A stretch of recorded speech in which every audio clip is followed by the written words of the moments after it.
In the summer of 1520, the most powerful city in the Americas was dying. Tenochtitlan ruled millions from an island on a lake, a capital of causeways, floating gardens, and temples so vast that the first Europeans to see it wondered if they were dreaming. Within a year, it would be rubble, its people dead or scattered, a foreign city rising on its bones, an empire of perhaps 5 million souls, gone in the space of 2 years. This is the story of how the Mexica built the greatest power Mesoamerica had ever known, and how astonishingly fast it turned to ash. 2 centuries earlier, there was no empire, only a tribe of outcasts. The Mexica were latecomers to the Valley of Mexico, a wandering people with no land of their own, despised by the city-states already settled around the Great Lakes. They hired themselves out as mercenaries. They were driven from one patch of ground after another. Their own legends remembered them as migrants who had left a distant homeland called Aztlan, the word that, centuries later, would give us the name Aztec, though they never once used it for themselves. And they carried with them the image of a hungry, warlike god named Huitzilopochtli, who had made them a promise: keep wandering, and he would show them where their city was meant to rise. By tradition, the sign came in the year 1325. On a marshy island in Lake Tlaxcala, the wandering Mexica saw an eagle perched upon a cactus, the omen their god had promised. There, on land nobody else wanted, they would build. The eagle on the cactus became the founding icon of their power. The serpent that later generations would add to it survives today on the flag of Mexico. But the city was not simply discovered, it was engineered. The Mexica drove pilings into the lakebed, dredged black mud, and wove rafts of vegetation into chinampas, artificial garden islands that turned open swamp into farmland. Tenochtitlan rose from the water as an act of will as much as faith, a capital that would one day hold more people than any city in Spain. For nearly a century, the Mexica served as vassals to a stronger city, Azcapotzalco. Then, in 1428, they rebelled, allying with 2 neighboring powers, Texcoco and Tlaxcala. They shattered their old masters and founded what we now call the Triple Alliance. 3 city-states dividing the spoils of conquest, with Tenochtitlan swiftly becoming the dominant partner. But this was not an empire like Rome. There were no occupying garrisons, no single emperor governing conquered land directly. Defeated rulers kept their thrones, provided they paid tribute twice a year and sent warriors when Tenochtitlan called. It was an empire of obligation rather than occupation, bound together by networks of tribute, fear, and debt.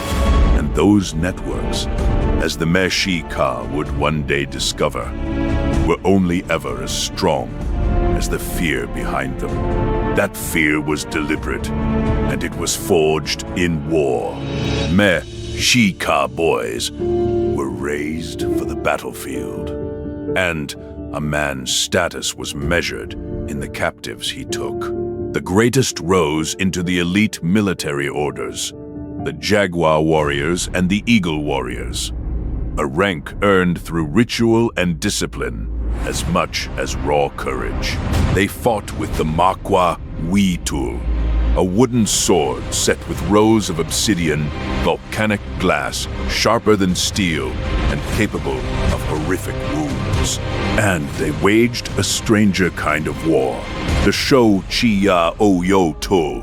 The so-called Flower Wars, arranged battles fought not so much to kill as to capture living prisoners. Part training ground, part intimidation, part something far darker.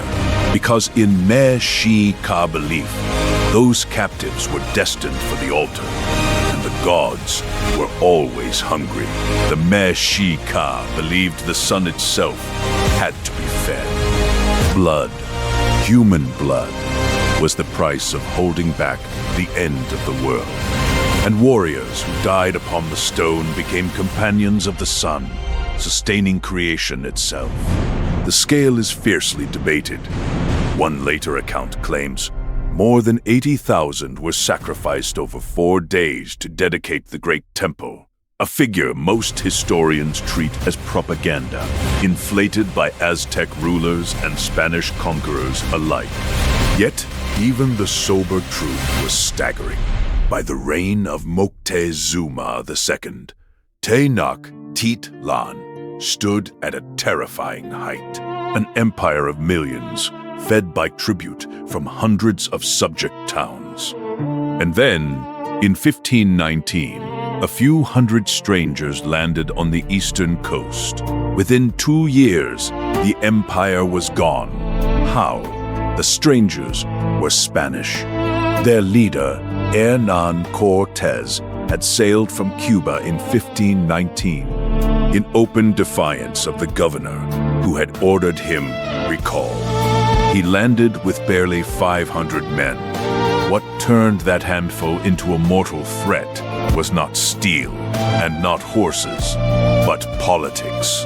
Cortes found a land seething with resentment of Tenochtitlan, and in a Nah woman, the Spanish called La Malinche, an interpreter who let him read it. The true engine of the conquest was never Spanish courage. It was Tlaxcala, a fiercely independent people who had resisted Me-Shi-Ka domination for generations and who now joined the newcomers by the tens of thousands. In November 1519, Cortes entered Tenochtitlan as a guest of Moctezuma, and the most dangerous siege in the city's history began from the inside. The uneasy peace did not hold. In 1520, while Cortes was away, his deputy ordered a massacre of unarmed Me-Shi-Ka nobles during a sacred festival, and the city erupted. Moctezuma was dead, by whose hand is still disputed. And on the night of July 1st, 1520, the Spanish fought their way out across the causeways in a panicked retreat. The survivors would call La Noche Triste, the night of sorrows. Dozens drowned, dragged under by the looted gold they refused to drop. It should have been the end. It was not, because an invisible ally had already slipped into the city. Smallpox, carried from the old world, was tearing through Mesoamerica, killing millions, and among them the new ruler, Cuauhtemoc, dead within 80 days. Cortes regrouped, held his Tlaxcalan allies, built ships, and returned to lay siege to an island.